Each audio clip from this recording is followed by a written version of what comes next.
Political parties hit strategy mode as gubernatorial elections in Edo and Ondo states reach home stretch. Party congresses in states continue to produce new ESCOs as call for intra-party cohesion dominate discussions.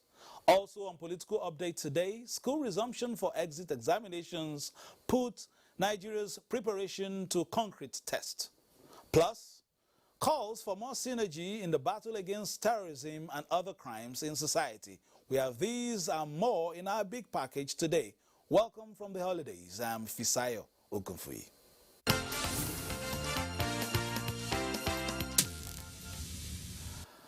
President Muhammadu Buhari has convened an extraordinary meeting of the National Security Council. NTA understands that the meeting was summoned in response to what the president described as a disturbing trend in the nation's security situation.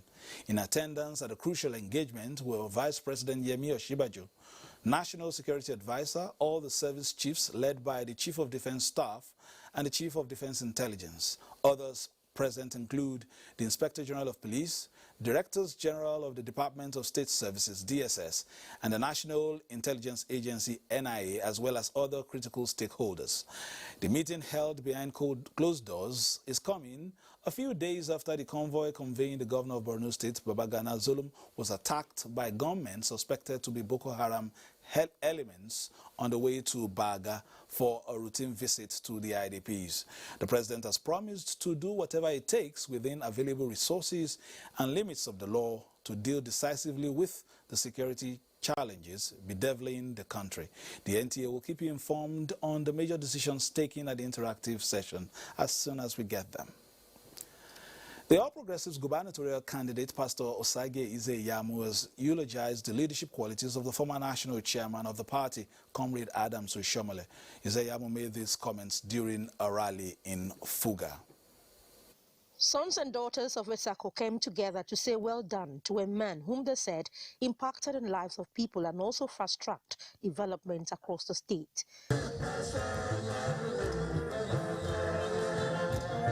The APC candidate, while describing Oshiomhole in glowing terms, is however displeased that he has been betrayed by the people he helped to bring up politically. He urged the people to show their disgust for what he described as bad behavior through their voters' cards. Me, I get simple agenda. We don't try them. They fail. And the truth be said, the only reason why I agree for them is because of this man. I want to assure you that things will change. Other party chieftains were unanimous in their call on the people to vote for the APC for a change of narrative. Adams Oshiomhole, who was appreciative of the honor done him, noted that leadership entails bringing prosperity and joy to the people. He expressed the hope of the return of the era of development projects in the state through the joint ticket of Pastor Ize-Iyamu and Gani Audu. With the combined force of these two holy documents, standing behind of these two young men, and don't we not fall back in the era of darkness. Earlier, the APC candidate visited the palace of the Otaro of Auchi, His Royal Highness Ali Rumomo Ikelebe III. We know that while face masks were worn in that rally, no physical distancing was noticed. Now, stakeholders in the All Progressives Congress in the Southeast, especially in Imo State, have reached a consensus to protect, expand and sustain the party's victory in the zone. This decision was reaffirmed at a press briefing in Abuja. Since the inauguration of APC's National Caretaker and Extraordinary National Convention Committee, intra-party peace building among members has remained top on the agenda. Therefore, the quest for political stability in Imo State and the desire to sustain the resuscitated infrastructural development under the Buhari-led administration across the country, particularly in the Southeast, informed this decision. We also encourage all members of the party to discontinue all legal suits as resolved by the last NEC meeting and supported by His Excellency, President Muhammadu Buhari. We, the stakeholders of the party, as a party faithful, shall continue to support our APC-led government of His Excellency, Governor Hope Uzodinma, Governor Mala Buni-led National Caretaker Committee, and we will continue to support the President Muhammad Buhari-led administration. They unanimously agreed to take up the task of expanding the scope of APC with support to its leaders at all levels of government. Still in Imo State, the People's Democratic Party had its state congress over the weekend with Charles Ugu emerging as the new state chairman. That was the atmosphere at Kanunwanko Stadium, Owerri, as the winner of the Imo State PDP chairmanship position was announced by the Chairman Congress Panel Committee, Abuja. The newly elected chairman, Charles Ugu, emerged winner following the harmonization of most of the position. This is an effort to strengthen our party and make it ready to serve Imo people, to capture governance mandate. Some stakeholders expressed satisfaction over the outcome of the Congress, which they described as hitch-free. They further enjoined the newly elected executives to put in their best towards the development of the party. I'm happy that victors have emerged and then the losers have also Very well, keenly contested. Some of the positions were harmonized. The new state executives of the PDP Imo State is expected to pilot the affairs of the party for the next 4 years.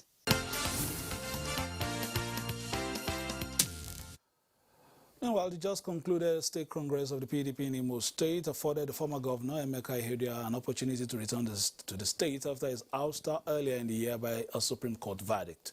Ihedioha, who was welcomed by party faithful, political associates and clansmen, said the party is being repositioned for better cohesiveness and service delivery to the people of the state. The party says the cohesive Rancor-free Congress, as supervised by Ihedioha and other party chieftains, is a testament to the resilience of the party, with the focused leadership geared towards the development of the state and robust rejuvenation of the party's structures in Imo State for future political engagements. Before serving as governor for less than a year, Ihedioha was former deputy speaker of the House of Representatives.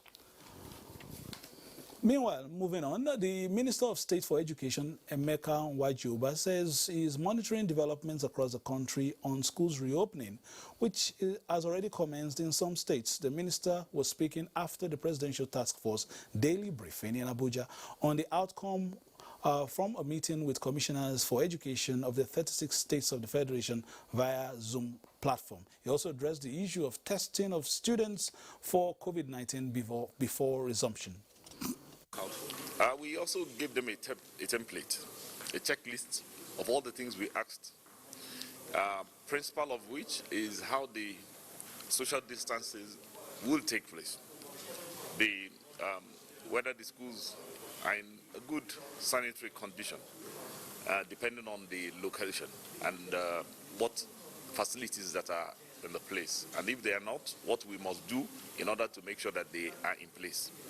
Then to check out if, for instance, they created the base we wanted in case any child, how we can react. We didn't provide any specificity as to anybody should be tested, whether teachers or students or parents or not. But we believe that some people have acted out of the preponderance of caution. But we know that tests are only effective for the time they are made, and children are going to be there for a couple of days. So we didn't prescribe it as a precondition.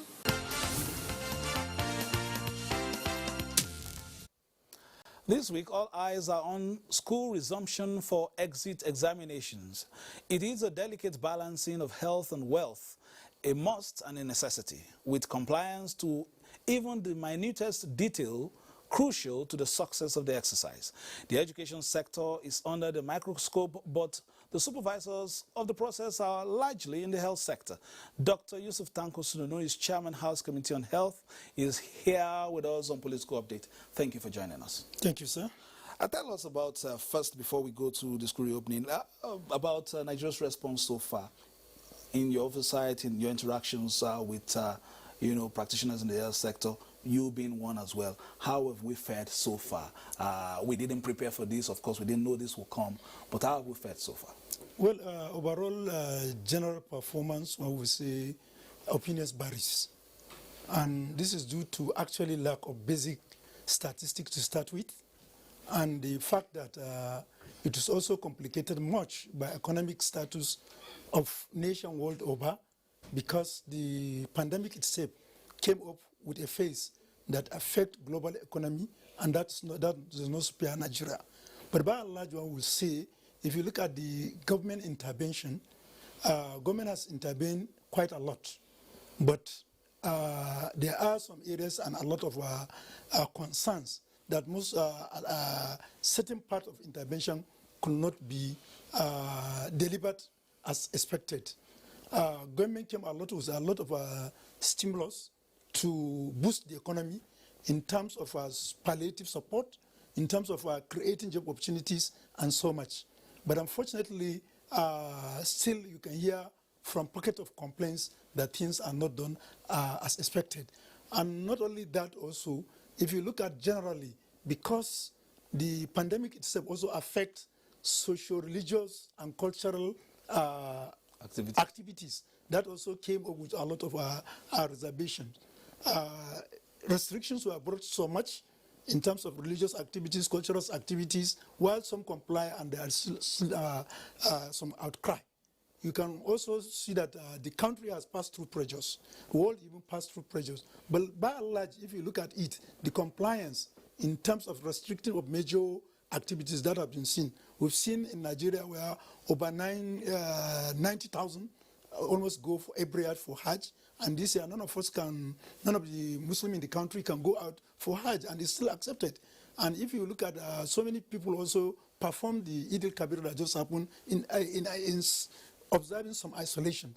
But generally, if you look at what are the factors that really draw back the actual effectiveness of transport, you will know that the economy has gone down seriously. And we are in Nigeria, whereby at least large percentage of which I cannot quote a statistic, but large percentage believes or depend on going out today to find what they can eat tomorrow. So that sustained lockdown could not be achieved like other countries in the world. But you see, the nature and God has way of also trying to mitigate, to limit the effect of such circumstances in certain areas that are economically disadvantaged.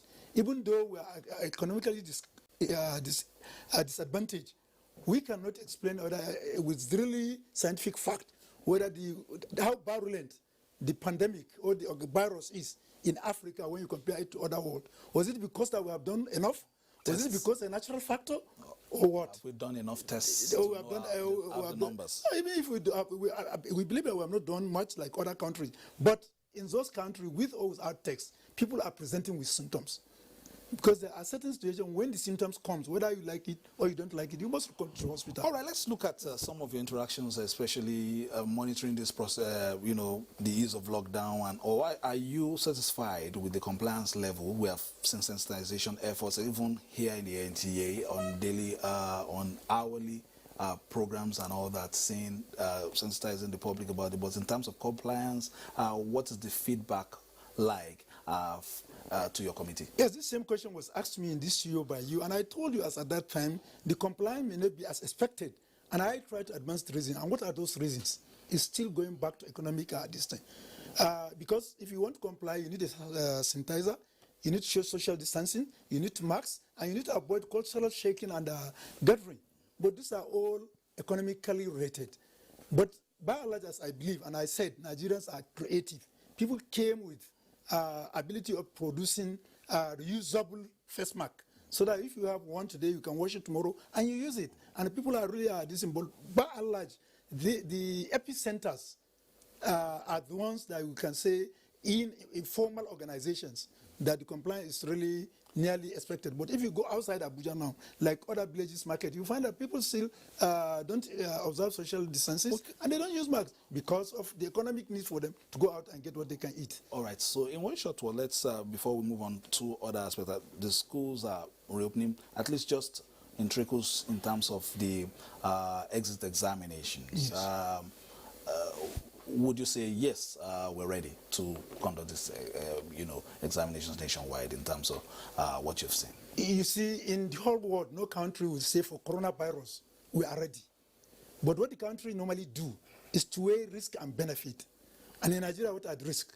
The risk of leaving your children in the house without getting education and being exposed to social harassment, as we have seen just of recent, that the evidence of sexual harassment and abuses has increased because of children are locked down, and then they are close, those who know who are likely to also abuse them without going to school. And the risk of going to school to be likely infected. Now, this is the risk. If you weigh the benefit, you now choose the option. Now, if we choose we are going to open the school, then we should look at that opening of the school to be a responsibility not only for government. We must look at the parental responsibility, the authority responsibility, and also the government. For parents, they must ensure that before they send their children to school, at least basic requirement, at least for a reusable face mask, sanitizer, and then the school should also provide where they can wash their hand, and they should also try to maintain that social distances. And then, for the government must also support the state, especially the schools, especially private schools. The private schools usually drive their funds that they can use to also pay for overhead costs and other things. But if you observe over the period for almost nearly 4 to 5 months now, 5 to 6 months now, the schools are closed down. So virtually all schools are broke. So the government must also come with the palliative measures. I must also commend states' activities. Most states now have gone far to try as much as possible to fumigate schools, and a lot are doing that. So we do hope that the state cannot limit that fumigation to only public school. They should also extend that same ratio to private school, because the issue is that a child may go and mingle with a child that is also in a public school. So if you disinfect the public school and you forget about private school, then you are not doing much. The chances are that we can have infection that may cross-react during activities that will may necessitate them coming together or even meeting in one place or the other. But I think the risk of country maintaining itself in illiteracy, in a static state, especially now that the West African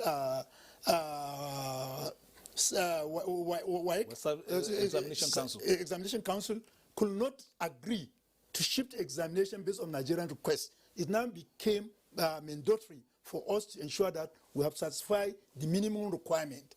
I use the word minimum because if we insist on having the maximum requirement that is needed, probably we may not open the school.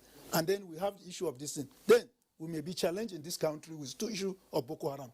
One, trying the fiscal, that we can see the actual Boko Haram that are this thing, and then the microscopic one, the coronavirus that we can now also stop us from going to school. So it means we have two dual challenges. Finally, can you share with us legislative interventions so far to make sure that these processes are smooth and backed by law? Well, the legislative intervention, let me see, I also belong to Committee on Basic Education of the House, which have received the presentation by the Minister of State for Education on how they are trying to intervene, and all the necessary backing in terms of legislative and budgetary this has also been done by the House. And also, I've mentioned the issue of a stimulus bill that has also been passed. We also look at the issue of palliatives, where we have seen, you will agree with me, on many occasions, the House has the cause, and the National Assembly on the subject generally has to call the organ of government that are issuing out palliatives, so that we can think as representative of people who tell the government this is where people are crying, and look at that aspect of it. And we have also tried to ensure that, as a matter of fact, no individual in Nigeria lost his job. And that has, the House has, the National Assembly is doing that and will continue to do that.